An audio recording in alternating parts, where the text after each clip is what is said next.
Sunday সকাল সকাল রেসিপিটা শেয়ার করেই ফেললাম। ভাবলাম আমার অনেক বন্ধুরা আছে মাছ মাংস খেতে ভালোবাসে না, তো তাদের জন্য খুব উপকার হবে। সকাল সকাল ওই জন্য নিরামিষ পটল বাটাটা শেয়ার করে দিলাম। খুব কম সময়ে চটপট বানিয়ে নাও পটল বাটা বা পটল ভর্তা।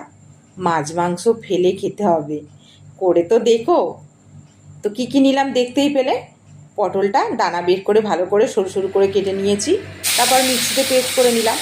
আর তারপরে ওই যে সর্ষে, পোস্ত আর কাঁচা লঙ্কাটা পেস্ট করে নিলাম। তবে এখানে পোস্তর ভাগটা একটু বেশিই লেগেছে বা লাগবে। তো তারপরে সর্ষের তেল আর কালো জিরে দিয়ে ব্যাস দিয়ে দাও পটলটা, দিয়ে একটু বেশ ভালো করে নাড়তে হবে। জল বেরোবে তো, একটু শুকনো শুকনো করে নাড়তে হবে।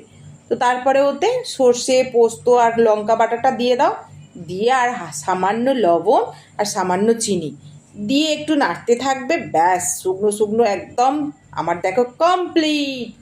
পুরো এক থালা ভাত শুধু এই দিয়েই খাওয়া হয়ে যাবে। বিশ্বাস না হয় করে দেখো আজকে।